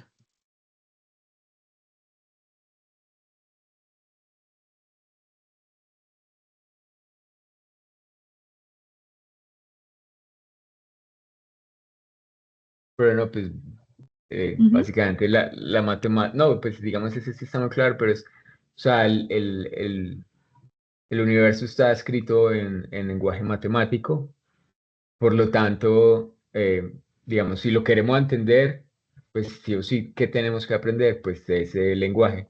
Ahora, me causó sobre todo lo de geometría, porque eso sí nunca se me va a olvidar y es la idea de que Platón en la academia de él, pues se dice que en la entrada decía que no entre, pues algo así como esto, que no entre aquí quien no sepa de geometría. O Ujú. sea, esto no es, digamos, la idea de que hay que saberlo porque es un lenguaje en el que ¿cierto? El lenguaje del universo y todo esto, pues de pronto acá sí está más redondo y pues hay mucha data y todo esto, pero no deja de sorprenderme que 1800 años antes de esto, o lo que sea, 1900, Sí. ya Platón y ellos tenían la intuición de que había que saber geometría porque esa era una forma de, digamos, de entender el cosmos. Claro, gracias, John. Y es que, bueno, yo les voy a poner una pregunta que se relaciona con esto. ¿Alguna vez ustedes han pensado el mundo de manera matemática?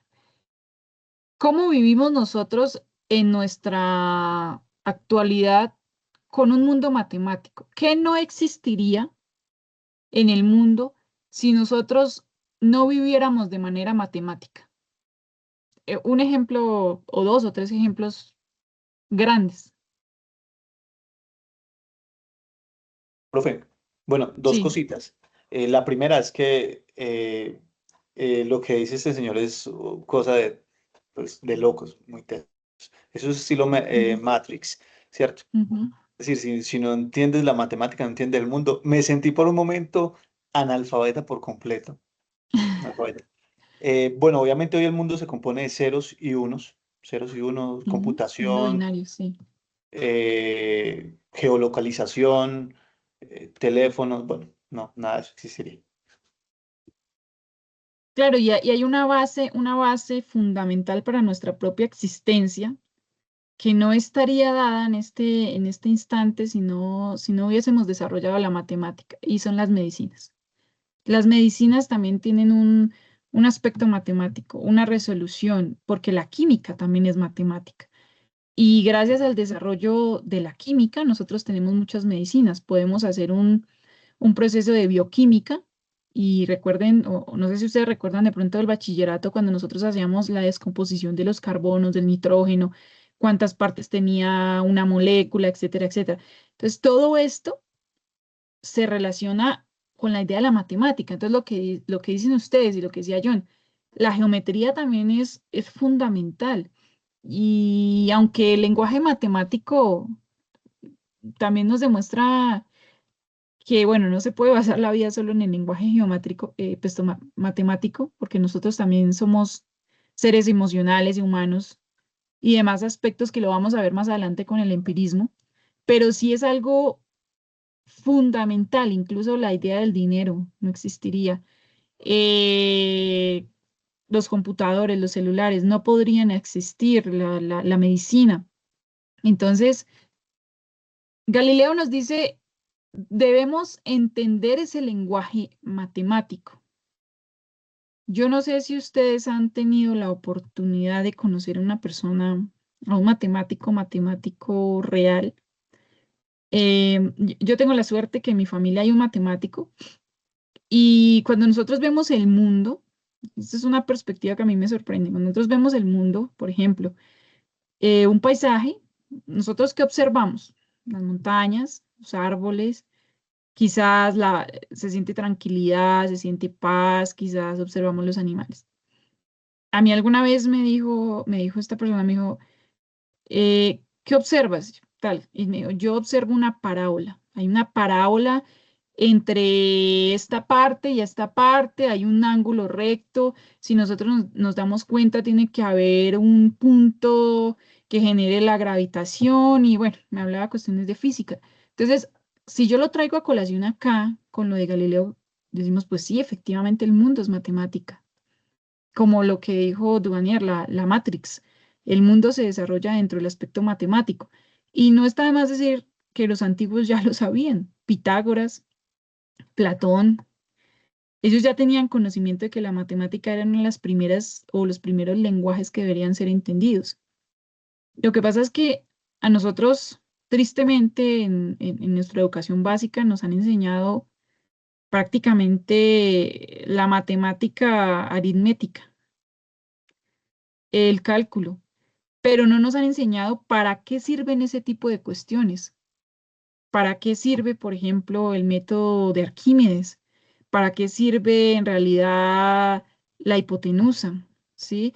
¿Para qué sirve en realidad todo este tipo de cuestiones, la parábola? ¿Para qué existe todo esto en nuestra vida cotidiana? Entonces, eso hace que nos separemos un poco del lenguaje matemático y perdemos la noción. Diría Galileo, estaríamos al lado de un oscuro laberinto. No reconoceríamos el mundo como tal. Bueno,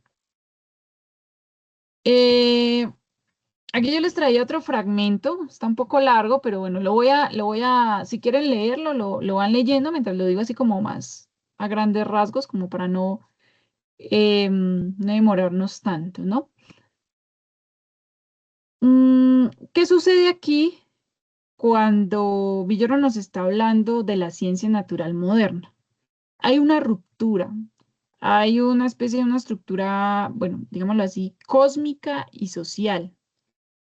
Y aquí viene la idea del hombre. Entonces, la imagen del mundo a través del hombre. Hay un cambio, una transformación. Hay una idea general de lo que ocurre con la naturaleza. Esto que dice Villoro aquí de lo de la naturaleza es, pensamos ahora la naturaleza desde el lugar que ocupamos como sujetos, ya no solo desde cómo la naturaleza se ve a sí misma o se interpreta, que era quizás la pregunta anterior de por qué el universo es como es, sino ahora yo como humano, como sujeto, cómo puedo relacionarme con la naturaleza y verlo desde mi perspectiva natural. Cuando yo les hablo de sujetos, no quiero que lo veamos desde un ámbito individual. Es que ese prejuicio que nosotros tenemos un poco aquí en nuestra época, es que la idea de sujeto, la palabra sujeto, casi siempre se relaciona con un individuo, pero yo lo hablo es más de sujetos, ¿sí? Como de la idea general de modernidad, de las personas que habitaban ese espacio. Mm, Aquí ocurre pues también todo este proceso que nos dice, hay una relación con la civilización occidental, hay una nueva visión del mundo, como ya lo hemos dicho, hay un desarrollo, un pensamiento diferente, una idea de ciencia, de naturaleza, de componentes distintos. Y aquí vamos a entrar en varios autores como Kepler del siglo XVII, Galileo, Descartes, Pascal. Después van a aparecer Huygens, Malpighi, perdón, Newton. Entonces, ellos comienzan como a relacionar primero la idea de la matemática, la idea del contexto, del proceso social, histórico. Y aquí pues también entra la ruptura con la ciencia. Entonces ya no solo es, como decía su compañero, bueno, está la filosofía natural. Si nosotros hablamos desde los antiguos, la filosofía natural también estaba las matemáticas, la física, bueno, lo que nosotros conocemos como química, la alquimia, etcétera, etcétera. Todo estaba dentro de un conjunto. La filosofía, como nos habían enseñado antes, la madre de todas las ciencias. Pero aquí en la edad moderna, cuando se da el proceso del Renacimiento, nos dice, bueno, tenemos que aprender o tenemos que separar la ciencia moderna un poco del aspecto metafísico. Y el metafísico, o sea, más allá de la física o de la fisis, nos diría, hay una relación distinta con el aspecto conductual. Y es algo que se va a desarrollar más adelante con el psicoanálisis y ya el pensar el sujeto como sujeto y no solo como objeto. Cuando yo digo como objeto, aquí nos dejan un poco la idea de que nosotros como humanos, al pensar el mundo de manera matemática y al pensar el mundo de manera científica, dejamos de lado un poco la idea del sentir. Tanto así que Descartes en algún momento dice, bueno, una cuestión graciosa dentro de la academia. Descartes dice, a mí me gustaría ser una cabeza alada. O tiene la idea de, si yo fuera una cabeza alada, no tendría que sufrir lo que sufro con mi cuerpo, no tendría que sentir lo que siento con mi cuerpo, no tendría que supeditarme a lo que sucede con mi cuerpo, sino solo podría pensar el mundo desde lo racional. Recordemos que aquí inicia el proceso racionalista y el racionalismo pues es lo científico. Entonces, hay una separación un poco fuerte con ese proceso de los dos mundos, llamémoslo así, y pues nos deja un poco de lado como la idea de que el humano no es un ser que siente, no es un ser que le duele, no es un ser que experimenta, sino que debe ser en casi todo sentido cognitivo, racional. No sé si tienen preguntas del fragmento, eh, algo les da curiosidad de este fragmento que tenemos acá.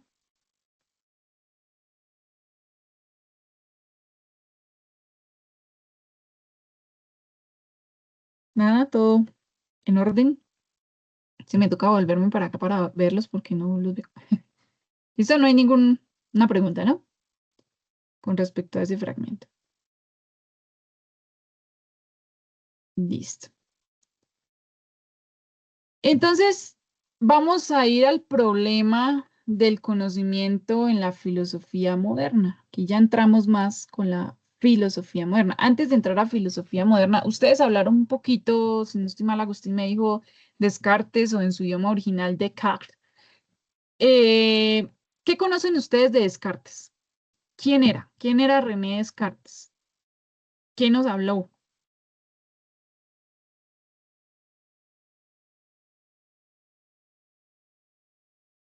¿Quién tiene una noción de quién era? No, profe, pues yo tengo la vaga noción de que pues él, o sea, era un tipo muy sabio porque él era matemático, era filósofo, era casi todo, y no, y pues él digamos que fue el que introduce de plano, de lleno, digamos, el pensamiento racional, y él pues, nos dice que, o sea, sin la razón prácticamente no existe nada, que todo se mueve con base a la razón. Pues eso es lo que yo más o menos hago, grosso modo entiendo de este señor. Gracias, Agustín. Sí, hay unas partes. Descartes es, aquí como nos dice Brandon, también un filósofo francés. Estableció un método, sí, experiencias de vida, estableció un método, el método científico de Descartes. Lo que dice Agustín, sí, es un personaje muy interesante. Bueno, les voy a dar aquí un paréntesis sobre, es importante que nosotros leamos a los autores dentro de su contexto histórico. ¿A qué me refiero? Nosotros podemos hablar de Descartes y entenderlo y compararlo con lo que ocurre en nuestra vida actual, pero no podemos traer a Descartes al siglo XXI, ¿sí? A pensar o a reconocer el mundo en el cual nosotros vivimos. Descartes tiene un contexto histórico, obviamente, una vida histórica, recordemos, era un humano y por lo tanto tenía unas vivencias humanas.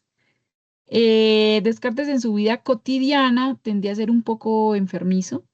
Él fue, bueno, sí, bastante enfermo. Él tuvo algunos problemas de salud. Creo que por eso también, en cierto sentido, desarrolla alguna de sus obras con respecto al racionalismo, pues porque estaba en auge en aquella época. Efectivamente, somos hijos de nuestra época, efectivamente. Pero entonces también Descartes como que intenta alejarse un poco de esa experiencia humana que lo hace sufrir. Eso lo van a desarrollar más adelante autores como Schopenhauer con la idea del sufrimiento, pero hay una cuestión un poco triste. Descartes muere prácticamente solo. Él muere por una enfermedad respiratoria. En un lugar, si no estoy mal, estaba terminando de escribir un texto y él fallece, casi no es reconocido en su época, hasta después. Es como que su vida fue un poco compleja en muchos aspectos, a pesar de que era una persona muy inteligente, tuvo varios problemas, pues en esas épocas era con la colonia, eh, mm, que no lo dejaban desarrollar más allá del pensamiento, porque recordemos pues que muchos de estos filósofos tenían que depender de dineros y aspectos de un tercero. Bueno, eso es como a grandes rasgos una idea general de quién era el autor. Entonces recordemos, bueno, estamos en la época moderna. Descartes nos va a decir, bueno, nosotros ya estamos pensando como sujetos, como humanos. Ahora nos dice Descartes, bueno, pero ¿por qué nosotros tenemos que pensar lo que estamos pensando? ¿Sí? ¿Qué nos lleva a pensar eso? ¿Quién me ayuda a leer este fragmento que está acá de Descartes? Profesor Liliaco, Sí. no admitir jamás como verdadera cosa, como verdadera cosa alguna que no reconociese evidentemente ser tal, es decir, evitar cuidadosamente la precipitación y la prevención, y no comprender en mis juicios nada más que lo que se presentase a mi espíritu, tan clara y distintamente que no tuviese ocasión alguna de ponerlo en duda. René Descartes, Discurso del Método, segunda parte. Gracias, John. ¿Qué significa? ¿Qué nos está diciendo Descartes en esa parte? O sea, pienso que, pues, o sea, nos dice que no Ujú, podemos aceptar nada que no sea, pues, completamente evidente, ¿no? O sea, algo ujú. que no sea absoluto, que no se pueda, pues, que no tenga eh, forma de ponerlo en duda. eh, o sea, que algo que, mientras algo que no sea realmente, como dije ya, evidente, tangible, no lo podemos aceptar. Pues yo pienso que es como irnos un poco al extremo, ¿no? Podría ser, no podemos aceptar aquello que no consideramos como evidente. Y según su famosa frase, ¿qué es lo único evidente que nosotros podemos aceptar?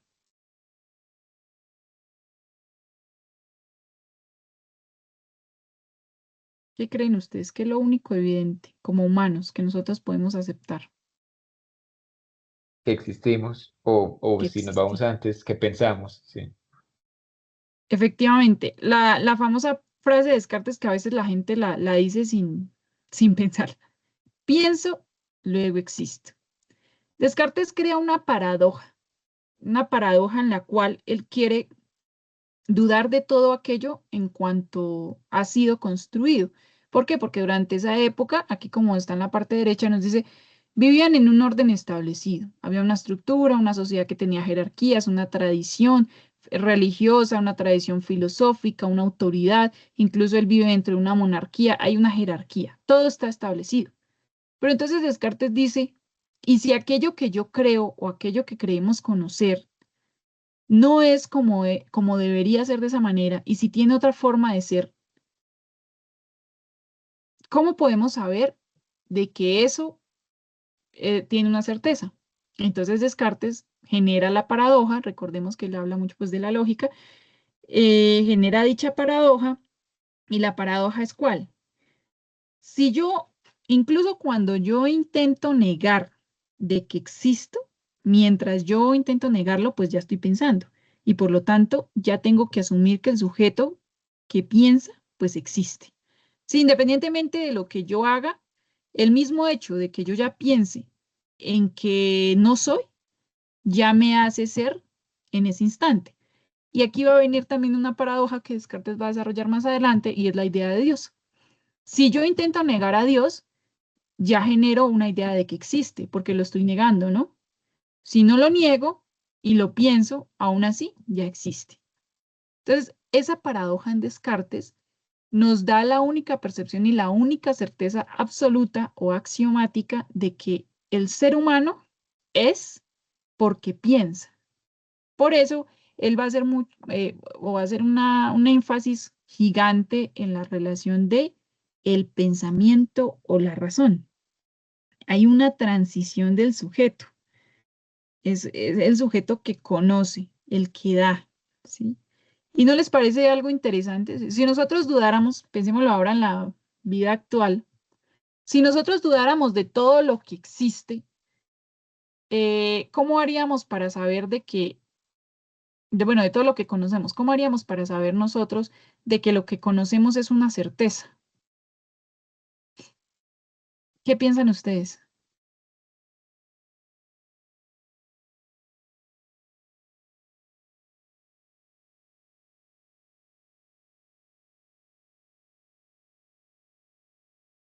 ¿Muy difícil la pregunta? Profe, pues yo creo que, Sí. pues yo Escucho a creo, Agustín y pues, Duvanier. profe, yo creo que pues sí, es un poco complicado, ¿no? Porque pues realmente el ser humano lo mueven las certezas, la certeza de algo. Ujú. Y pues dudar de todo, absolutamente todo, pues no nos llevaría a nada tampoco. Por eso que creo que también o sea, o al menos lo que se deduce de él es que pues, la duda debe ser razonable, ¿no? Que no se puede dudar absolutamente de todo porque sí hay cosas ciertas. Entonces, pues, hombre, si dudáramos de todo, como dije ya, pues estaríamos en el punto cero de la partida.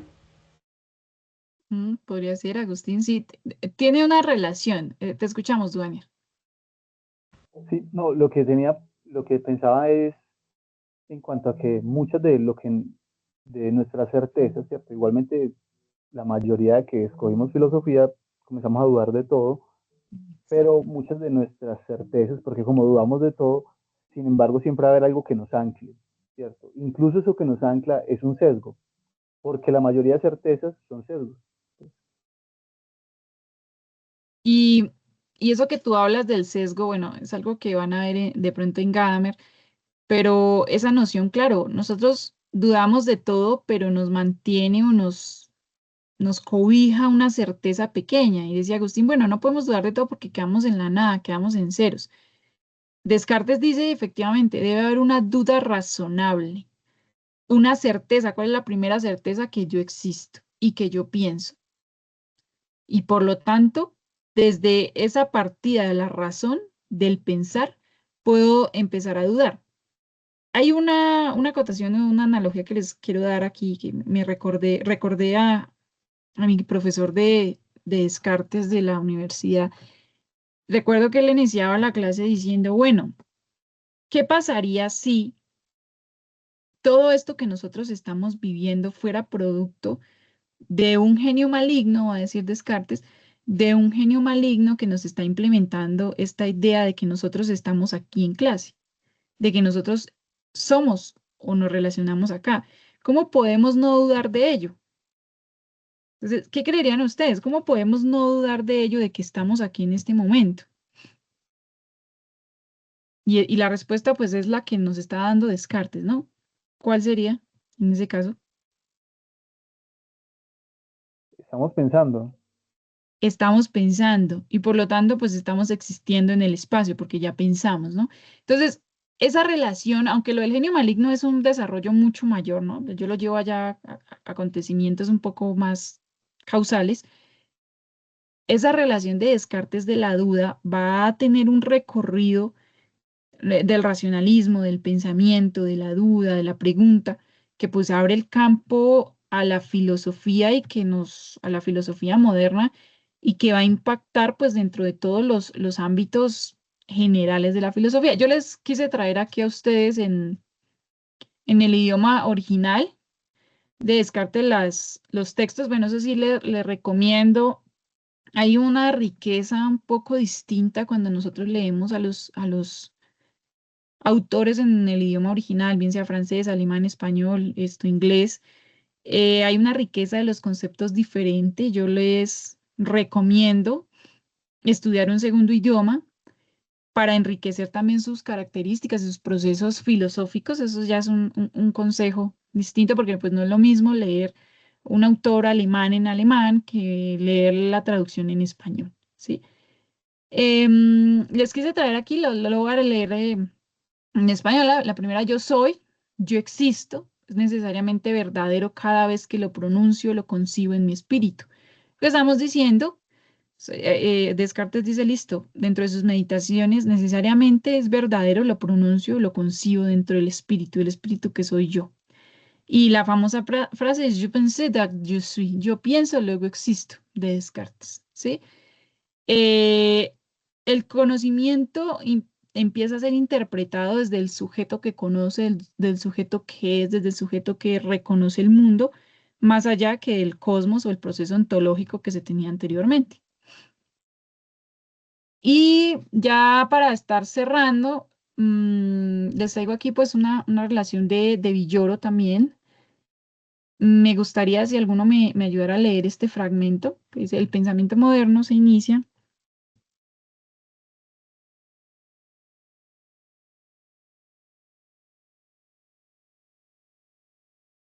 Joder, profe. El Sí, pensamiento moderno se inicia cuando el hombre deja de verse desde la totalidad del ente que lo abarca para ver la totalidad del ente desde el hombre. Ya no se contempla solo como una criatura con un puesto singular al lado de las cosas, bajo de la, las otras. a un lado de las otras, bajo la Ujú. mirada ecuánime del Dios, sino como un sujeto que reconoce el sitio de las demás criaturas en el todo y elige para sí su propio puesto. Deja de ser un elemento integrado en el gran todo, ahora es capaz de hacerle frente. Luis Villoro en El pensamiento moderno. Gracias. ¿Qué significa esto que nos está diciendo Villoro? Ya, tú que lo leíste, John, que lo Sí, estabas de leyendo. hecho, esa la recuerdo Ujú, haber leído en el material y me pareció ujú. maravillosa porque, bueno, hoy estoy como obsesionado con la palabra síntesis, pero es que sí, de verdad sintetiza mucho. Em, por esto, sobre todo esta parte de deja de ser un elemento integrado en el gran todo, ahora es capaz de hacerle frente. Em, y es un sujeto que reconoce el sitio de las demás criaturas y elige para sí su propio puesto.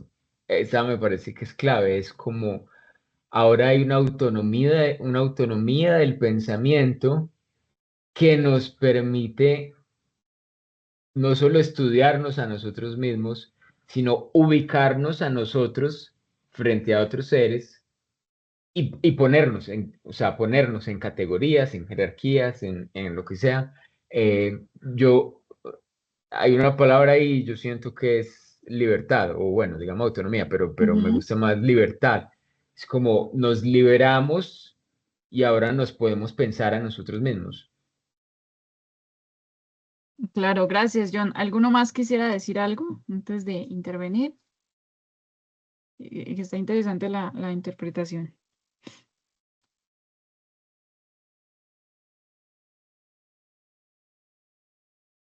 Esa idea que tú das de libertad, John, es una palabra que aunque no está aquí escrita, no está explícitamente, sí genera eso, porque el sujeto ya no está atado a un algo, a un compuesto, ¿no? Porque muchas veces en la historia de la humanidad el sujeto ha sido pensado dentro de un conjunto de algo, dentro de un conjunto cultural, dentro de un conjunto cosmológico, etcétera. Pero aquí el sujeto deja de ser solo ese conjunto e intenta, pues aquí como dice, reconocerse dentro de ese espacio que componen o que está relacionado todos las condiciones del conjunto. Es decir, nosotros estamos dentro de un conjunto de sujetos o de seres o de criaturas. Eso de criaturas es una, como viene la palabra también criatura, de crear. Entonces, ya no es solo el aspecto de algo singular, sino que intenta recorrer dentro de ese conjunto un aspecto que se puede pensar a sí mismo. Y ahí viene la cuestión fundamental de la filosofía moderna. El sujeto deja ahora o es un punto de partida para pensarse y lo que tú decías, ahora es autónomo. Y por lo tanto, como es autónomo, puede pensarse sobre sí mismo y pensarse sobre los otros. Y eso es como una de las características que nos va a dar eh, el, la época moderna o el renacimiento del sujeto moderno. Sí, hay una transformación. Yo les hago aquí una pequeña recorrido de lo que hemos trabajado, que yo lo quisiera sintetizar un poco, como dijo yo, llevarlo pues ya como a un aspecto que ustedes van a ver más adelante y es con Kant. Hemos visto, bueno, Descartes nos dice la razón, el sujeto, el problema central del conocimiento, pero Kant nos va a decir, bueno, ya hemos pensado, ya hemos analizado, ahora entramos a un proceso de qué vamos a pensar en la ilustración. Y él nos escribe un libro que dice, qué es la ilustración? Sapere aude, tiene el valor de servirte de tu propia razón. Entonces ya acá no nos limita, o digamos, no nos dice, vamos a pensar el sujeto como sujeto dentro de una perspectiva, un mundo, co- llamémoslo así, un mundo conjunto y una existencia dentro del mundo, sino ahora como ya existimos, podemos servir de esa razón, reconocer la razón. Y ahí está pues la tensión entre el equilibrio de la razón, la experiencia y la tradición que vamos a ver durante todo el curso, que vamos a desarrollar ahorita con los empiristas, que vamos a ver en John Locke, que vamos a ver quizás en Hume y más adelante. Entonces, como toda esa perspectiva relacional. Y yo les había hecho, esto sí es un fragmento que yo lo escribí de la filosofía moderna, como para cerrar, y pues si quieren, charlamos un poco sobre los asuntos y las perspectivas diversas, ¿no? Nos dice, no sé si alguno lo quisiera leer, como para no leerlo yo.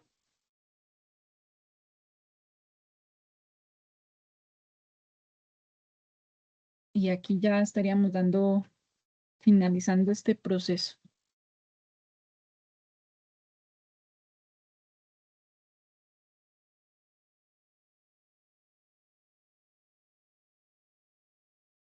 Sí, ¿no?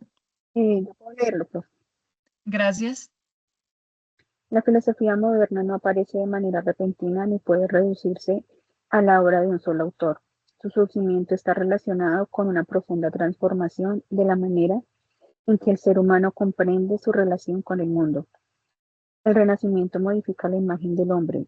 La revolución científica transforma la concepción de la naturaleza y progresivamente la razón, el sujeto y el conocimiento se convierten en problemas centrales de la filosofía. En este proceso, como señala Villoro, el pensamiento moderno se inicia cuando el hombre deja de verse desde la totalidad del ente que lo abarca, para ver la totalidad del ente desde el hombre. El ser humano ya no aparece únicamente como una parte de un orden previamente establecido.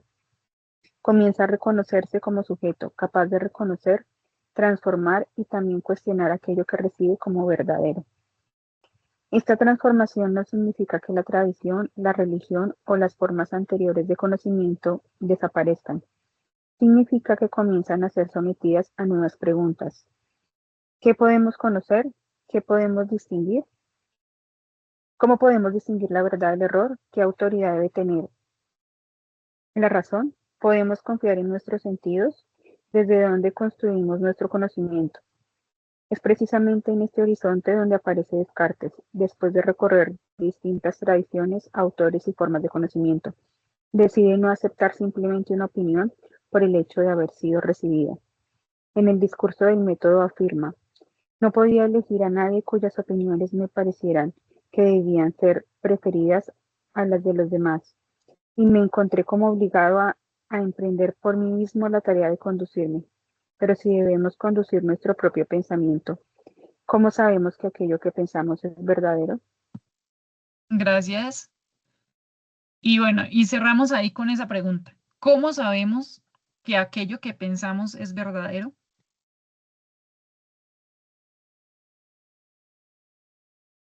¿Cómo podemos saber, según la duda metódica en este caso, ¿no? Descartes nos dice, ¿cómo podemos saber que el mundo en el cual nosotros nos encontramos puede ser verdadero? Y bueno, Descartes va a desarrollar un método, el método científico, que el método científico también está relacionado con el método científico que nosotros conocemos actualmente. Hay una investigación, una relación, una conjunción, y a través de eso es que podemos entender de cierta medida que lo que estamos pensando o lo que él está pensando en ese instante puede llegar a ser, en cierto sentido, verdadero.